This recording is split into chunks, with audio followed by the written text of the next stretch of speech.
अल्लाह ताला ने कायनात बनाई है। ये कायनात बनाने तो पहले ना 50,000 साल हदीस च मिलता है 50,000 साल पहलों ये कवानीन बना दिते। ये नशो नमा पैदाइश किमें होनी है, ये नशो नमा किमें होनी, ये अर्तका किमें होना है, ये अख्ताम किमें होना है, और फिर माँ बाद तबीयात मरन तो बाद जो कुछ होना है वो किमें होना, सारे प्रोसेस जिहड़ा है ना तरीका भी तो कवानीन असूल जवाबत सारे 50,000 साल पहले कबल एक लोहे महफूज विच लिख छड़े ने। तुसीं भी पढ़े जो तुहानूं भी पता होगा 50,000 साल पहले नोट ने बनाए हुए ने। फिर जब इस कायनात नूं बनाया तो फिर उन्होंने चलाउण वास्ते कवानीन ने। एक कानून है कुदरत। कुदरत वो कानून है जिहड़ा सारियां ते गालिब है। इस तरह समझ लो जिवें मुल्क का इहतसाब का इदारा हुंदा एक, वो सारियां दा इहतसाब कर सकता है, फौज का भी, अदलिया का भी, दूसरे अवामी नुमाइंदियां का भी, वो सदर का भी, या जिहड़े भी तुहाडे चीदा या अहले इकतदार ने उन्हां दा वो पूरा मुहासबा कर सकता है। इहतसाब की अदालत हुंदी एक अदारा हुंदा। इस तरह ही कानून कुदरत है। कुदरत वो चीज़ है जिहड़ी सारियां नूं हावी हैगी। अल्लाह ताला हर चीज़ ते कादर है, हर काम कर सकता, जदों चाहे जिसले चाहे जैसे चाहे वैसे ही कर सकता। उस कुदरत दे कानून दे तहत फिर अगे जैली कवानीन ने, ਉਹਦੇ ਵਿੱਚ ਹੀ ਅਸੀਂ ਸਾਡਾ मौजू ਜਿਹੜਾ सेहत ਦਾ ਹੈਗਾ। इस वास्ते ਅਸੀਂ सेहत वाले पासे ने कानून फितरत। कानून फितरत ਦੇ ਵਿੱਚ कि ਬੰਦਿਆਂ ਦੇ नशो नमा इन्हां दी पैदाइश किवें होनी है, मेल फीमेल मिलने ने, फिर इन्हां दे नुतफा ठहरना है, फिर उन्हें अंदर नशो नमा पाउणी माँ दे हैवानात दे होण या साडे ऐसी होई है। साढ़े 3 किस्म दी मखलूकात ने जिहड़ियां साड़ियां इस कायनात के थले, कायनात आसमान दे उफक दे मकार हिस्से तो लैके जमीन दे पतालां तक दी कायनात हैगी। इहदे विच साड़ियां जिहड़ियां आम जिहड़ियां चीज़ां पाईयां जांदियां 3 किस्म दियां ने। एक जमादात ने, एक नबातात ने, एक हैवानात ने। इन्हां तिन्हां दी जिंदगी है। जमादात दी सानूं जिंदगी दा पता नहीं चलदा, वो भी जिंदा ने, वो भी अपने मुबदा दे नाल, अपने मरकज़ दे नाल, जिथे उन्हां दी मादन दे नाल, जिथे उन्हां दा मरकज़ है ओरिजन दे नाल जुड़े रहन तो भी वधदे फुलदे। नमक हो गया, लोया हो गया, पहाड़ हो गया, मरजान दा तुहानूं देख सकदे जे मरजान दे जिथे बनदे ना वो अपनी मरकज़ नाल जुड़े रहन तो वधदे रहिंदे। किन्नियां वड्डियां चट्टानां बन जांदियां समुंदर च हुंदा। ते जदों उन्हूं अलहदा कर दिओ फिर कोई नहीं। मादन का अपने इन्ना ही है जमादात का कि उन्होंने जो अपने मरकज़ तो अलहदा कर दो फिर नहीं वो वधदे। नबातात ने गे उन्हों का भी नर मादा उन्होंने भी है। खुदकार निज़ाम के तहत वो भी मेल फीमेल वो भी है, वधदे ने, नशो नमा पाउंदे ने। जिस तरह एक मियाँ बीवी बच्चियाँ भी जानते हैं, बच्चे भी जानते हैं। इस तरह पौदियां में भी नर मादा इक्को पौधे उत्ते नर भी होंदे मादा भी होंदे, वो एक दूसरे नाल मिलाप करके, यानी कुदरत किस तरह मिलाप कराउंदी है बारीकियां ने। साइंस बहुत अगे तक चलेगी। तजिया नगार जिहड़े ने एनालिसिस करने वाले या इसकी स्टडी करने वाले वो तुहाडे ते बयान है। अगर पौधों वाले पासे जाओ तो तुहानूं पता चलेगा। हैवानात असी हैवानात दे विच असी इंसान भी असी आला हैवान हाँ, आला दर्जे का। फिर सानूं अशरफुल मखलूकात का दर्जा दिता है। साढ़े चों जिहड़ा नशो नमा का तरीका है, अफजाइश का तरीका है, वो मेल फीमेल मिलते हैं और वह भी हदबंदियाँ ने। हर मिलत में जिन्ने भी अंबिया अलैहिस्सलाम आए ने, उम्मतां आईयां ने, उन्हां दे निकाह का मियाँ बीवी यानी जोड़ा बनाउण दा एक मखसूस तरीका है। उस तरीके दे नाल जिहड़ा उस हदूद च रहिंदा है वो फितरत ते चलदा है। जिहड़ी फितरत है वो अंबिया अलैहिस्सलाम के जरिए ने सानूं फितरी कवानीन का पता चलता है। जानवर जिहड़े बजाते खुद फितरत ते चलते हैं। कई उन्हां च भी जोड़े मखसूस बन जाते हैं। फिर दूसरे बंदे नूं, दूसरे जानवर नूं, मेल नूं करीब नहीं आउण दिंदे।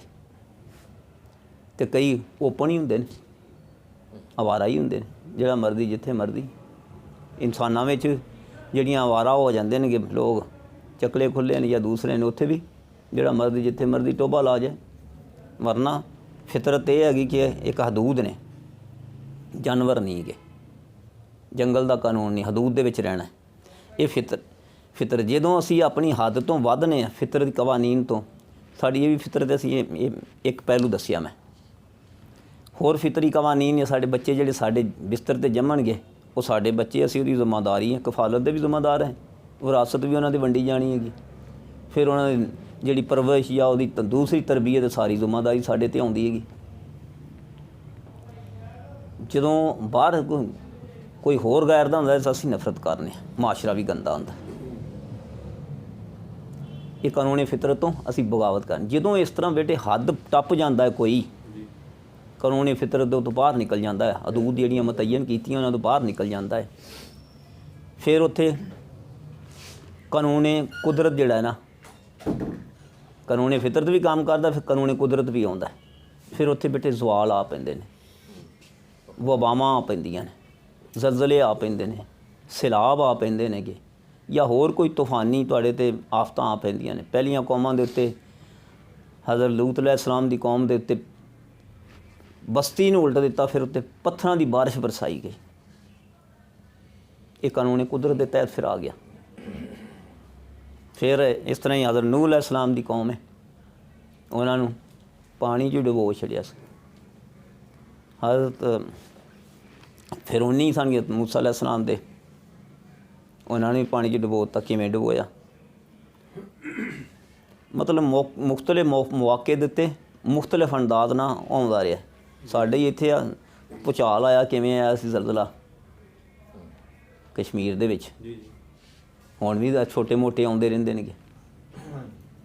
ਸਾਡੇ ਇੱਕ ਵਾਰੀ ਨਾਰੰਗ ਮੰਡੀ 'ਤੇ ਆਇਆ ਸੀਗਾ, ਸਾਡੇ ਪਾਕਿਸਤਾਨ 'ਚ ਇੱਥੇ ਆਪਣੇ ਲਾਹੌਰ 'ਚ ਵੀ ਆਇਆ ਨਾਰੰਗ ਮੰਡੀ 'ਤੇ। ਕਾਫੀ ਦੇਰ ਹੋ ਗਈ, ਮੇਰਾ ਖਿਆਲ ਉਦੋਂ 81-82 ਦੀ ਗੱਲ ਹੈ ਗੱਲ ਬਣ।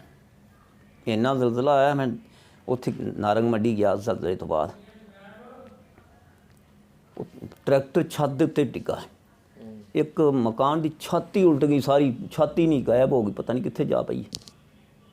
ਯਾਨੀ ਕਿ ਕਰੀਬ ਨਹੀਂ ਡਿੱਗੀ, ਕਿਤੇ ਉੱਡ ਗਈ, ਲੈਂਟਰ ਦਾ ਲੈਂਟਰ ਹੀ ਪੂਰਾ, ਟਰੈਕਟਰ ਛੱਤ ਦੇ ਉੱਤੇ ਪਿਆ। ਕਿੰਨਾ ਤੇਜ਼ੀ ਦਾ ਹੋਏਗਾ। ਇਹ 1981-82 ਜਾਂ 84 ਦੀ ਗੱਲ ਹੈ ਗਾਲਬਨ, ਇਸ ਤੌਰ ਦੀ ਮੈਨੂੰ ਯਾਦ ਨਹੀਂ। ਕਿੰਨਾ ਮਾਲਕ ਦਾ ਉਹ ਨਿਜ਼ਾਮੇ ਕੁਦਰਤ ਜਿਹੜਾ ਨਾ, ਫਿਰ ਉਹ ਇੰਤਕਾਮ ਲੈਂਦਾ ਜਦੋਂ ਬੰਦੇ ਕਾਬੂ ਨਹੀਂ ਆਉਂਦੇ। ਅਸੀਂ ਵੀ, ਮੈਂ ਬੋਲਣਾ ਪਿਆ, ਤੁਸੀਂ ਬੋਲਦੇ ਪਏ, ਜੇ ਅਗਰ ਸਹੀ ਬੋਲਨੇ ਆ ਤਾਂ ਫਿਜ਼ਾ 'ਚ ਅੱਛੇ ਅਸਰਾਤ ਮੁਰਤਬ ਹੁੰਦੇ ਨੇ। ਅਗਰ ਅਸੀਂ ਗਲਤ ਬੋਲਨੇ ਆ, ਗਾਲੀ ਬਕਨੇ ਆ, ਜਾਂ ਹੋਰ ਕੋਈ ਹੈ ਮਸ਼ਵਰਾ ਹੀ ਗਲਤ ਕਰਨੇ, ਉਹ ਫਿਜ਼ਾ ਗੰਦੀ ਹੋ ਰਹੀ ਹੈ। ਮੈਂ ਕਾਨੂੰਨ ਅਸਲ ਵਿੱਚ ਕੁਦਰਤ ਨੂੰ ਸਮਝਾਉਣ ਤੇ ਫਿਤਰਤ ਨੂੰ ਲੱਗਾ ਸਾਂ। ਇਹ ਕੁਦਰਤ ਹੈ ਜਿਹੜੀ ਸਾਰੀਆਂ ਚੀਜ਼ਾਂ 'ਤੇ ਗਾਲਬ ਹੈ ਬੈਠੇ। ਜਦੋਂ ਫਿਤਰਤ ਦੀ ਖਿਲਾਫਵਰਜੀ ਕੀਤੀ, ਫਿਤਰਤ ਤੋਂ ਨਹੀਂ ਨਾ ਕਾਬੂ ਆਉਂਦੇ, ਫਿਰ ਮੁਹਾਸਬਾ ਹੁੰਦਾ ਉਹਦਾ। ਕੁਦਰਤ ਫਿਰ ਉਹਨੇ ਇਸੇ ਮੌਜੂਜ਼ਾਤ ਵੀ ਇਸੇ ਦੇ ਤਹਿਤ, ਕੁਦਰਤ ਦੇ ਤਹਿਤ ਮੌਜੂਜ਼ਾਤ ਵੀ ਅੱਲਾ ਦੀ ਅਤਾ ਕਰਦਾ ਹੈ, ਯਾਨੀ ਕਿ ਅੱਲਾ ਵੱਲੋਂ ਨੇ। ਇਹ ਨਹੀਂ ਕਿ ਕੋਈ ਮਿਹਨਤ ਨਾ ਕਰ। ਕਰਾਮਾਤ ਵੀ ਇਸੇ ਦੇ ਤਹਿਤ ਨੇ ਕਿ ਅੱਲਾਹ ਤਾਲਾ ਫਿਰ ਜਦੋਂ ਕੁਛ ਚਾਹੁੰਦਾ ਹੈ ਉਹਨੂੰ ਆਪਣੀ ਉਸ ਕੁਦਰਤ ਦੇ ਨਾਲ ਉਹ ਕੂਵਤ ਦੇ ਦਿੰਦਾ। ਆਸੇ ਨੂੰ ਸੱਪ ਬਣਾ ਸਕਦਾ, ਆਸੇ ਨੂੰ ਅਜ਼ਦਾ ਬਣਾ ਸਕਦਾ, ਆਸੇ ਨੂੰ ਉਹਨੂੰ ਸੋਟਾ ਹੀ ਬਣਾ ਕੇ ਹਜ਼ਰਤ ਮੂਸਾ अलैहिस्सलाम ਦਾ ਸਹਾਰਾ ਲੈ ਕੇ ਖੜੇ ਹੋ ਸਕਦੇ ਨੇ। ਛਲਾਂਗ ਵੀ ਲਗਾ ਸਕਦੇ ਨੇ ਉਹਦੇ 'ਤੇ, ਜਾਂ ਦਰਖਤਾਂ ਦੇ ਪੱਤੇ ਵੀ ਝਾੜ ਸਕਦੇ ਨੇ। ਹਜ਼ਰਤ ਈਸਾ अलैहिस्सलाम ਜਨਾਬ ਮਿੱਟੀ ਦਾ ਪਰਿੰਦਾ ਬਣਾ ਕੇ ਉਹ 'ਚ ਫੂਕ ਮਾਰਨ ਜ਼ਿੰਦਾ ਵੀ ਕਰ ਸਕਦੇ ਨੇ। ਮਾਂ ਦਾ ਯਾਨੀ ਖਲਕੀ ਅੰਧਾ ਹੈਗਾ, ਉਹਨੂੰ ਸੁਜਾਖਾ ਵੀ ਕਰ ਸਕਦੇ।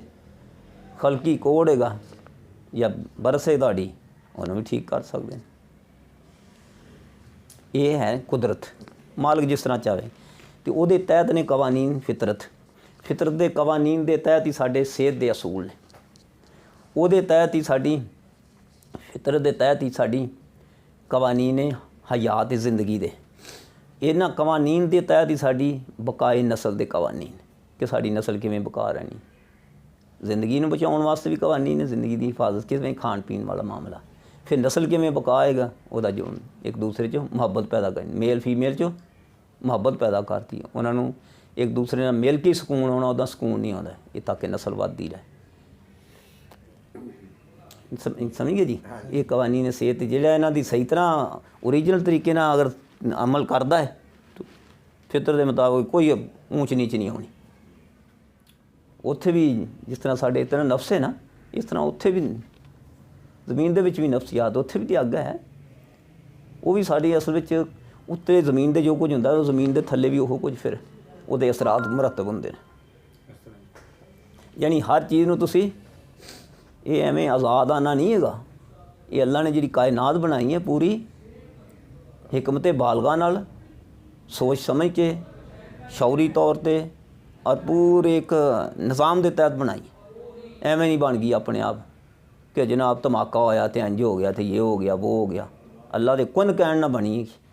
ਔਰ ਇੱਥੇ ਹੀ ਅਸੀਂ ਕਹਿੰਦੇ ਹਾਂ ਕਿ ਕੁਨ ਜਿਹੜਾ ਹੋਵੇਗਾ ਉਹਦੇ 'ਚ ਅੱਲਾ ਨੇ 4 ਕੂਵਤਾਂ ਪੈਦਾ ਕੀਤੀਆਂ ਕਿਉਂਕਿ ਕੁਛ ਵੀ ਨਹੀਂ ਸੀ ਹੈਗਾ ਤੇ ਕੁਛ ਵੀ ਨਾ ਹੋਵੇ। ਕੋਈ ਮਟੀਰੀਅਲ ਹੋਵੇ ਤਾਂ ਕੋਈ ਚੀਜ਼ ਬਣ ਜਾਂਦੀ ਹੈ। ਜੋ ਮਟੀਰੀਅਲ ਹੀ ਨਹੀਂ ਹੈਗਾ ਬਣਨੀ ਕਾਹਦੀ ਹੈ। ਲੇਕਿਨ ਮਾਲਕ ਦੀ ਕੁਦਰਤ ਹੈਗੀ ਉਹ ਬਗੈਰ ਮਟੀਰੀਅਲ ਨੂੰ ਕੁਨ ਕਹਿ ਕੇ ਸਾਰਾ ਮਟੀਰੀਅਲ ਪੈਦਾ ਕਰਤਾ। 4 ਚੀਜ਼ਾਂ ਅਸੀਂ ਉਹਨੂੰ ਤਿੱਬੇ ਕਦੀਮ ਕਹਿੰਦੀ ਉਹਨੂੰ ਅੱਗ, ਹਵਾ, ਪਾਣੀ, ਮਿੱਟੀ।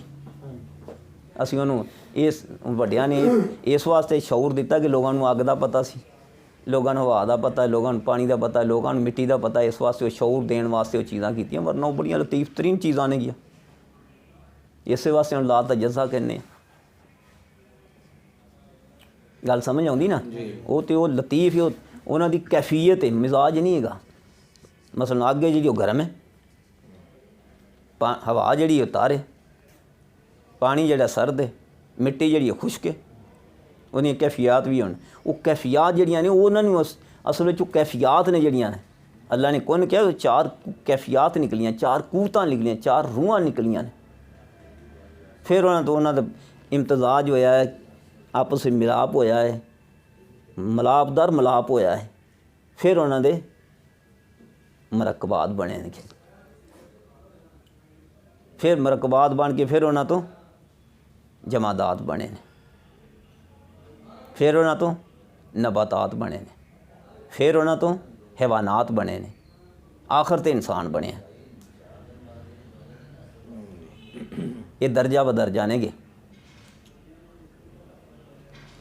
ਅੱਛਾ ਜੀ, ਮੈਂ ਇਹ ਗੱਲ ਕੋਈ ਸਮਝ ਆਈ? ਕਾਨੂੰਨ ਕੁਦਰਤ ਸਭ ਤੋਂ ਹਾਵੀ ਹੈ। ਇਤਸਾਬ ਦਾ ਅਦਾਰਾ ਹੈ।